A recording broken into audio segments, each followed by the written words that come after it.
Think rock music and some big names come to mind. Bryan Adams, Bruce Springsteen, John Mellencamp. Well, in the 1980s, Mellencamp was called the voice of the American heartland, an angry poet troubadour. The singer is 47 now, less enraged, but still feisty. Tonight, a CTV portrait of John Mellencamp, a rocker who's still rocking. Some people say I'm obnoxious and lazy, I'm uneducated, my opinion means nothing. John Mellencamp was once one of rock's angry young lions. I'm passionate because I want things right. His passion, his fire, was rooted in the American Midwest, in Indiana, where he grew up, and where he still lives. Well, I was born in a small town. This is so beautiful, though. You'd never know you were close to a city. It feels... We met up with Mellencamp at his estate just outside Bloomington. The lion is older now, less angry, but still hot-headed. Hey, shut up! In 1985, I wouldn't have considered having this conversation. I wouldn't have done this interview. Why not?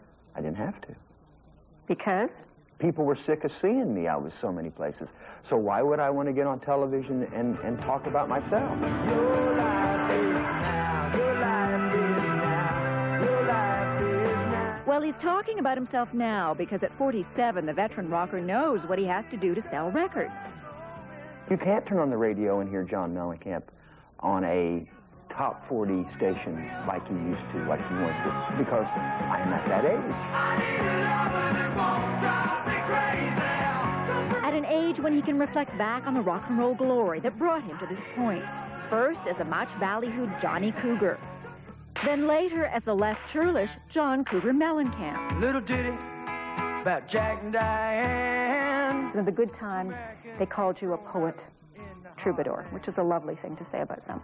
In the bad times, they called you an oily copy of Bruce Springsteen. Well, that was really an insult to Bruce, wasn't it?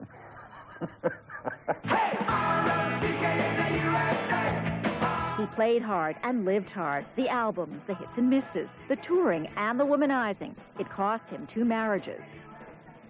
By your own admission, you were a compulsive womanizer. It wasn't worth too much as a husband or a friend to a woman. You know, I really was living for myself. He paid for his hard-living, passionate ways. 4 years ago, he had a heart attack. It was a very scary time. And it's like when you find out you have it, it's like, whoa, now what can I do to combat this?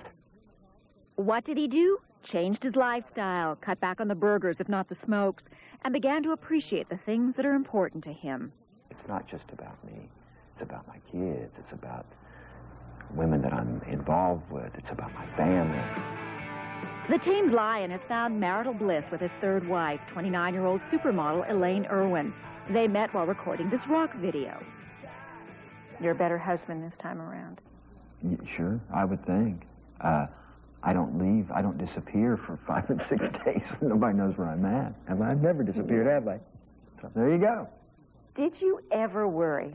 Because he came to this relationship with a lot of baggage. 2 ex-wives, a history of womanizing. Did that ever give you cause for concern? The only thing that concerned me was his kids. I mean, because they were young little girls at this time.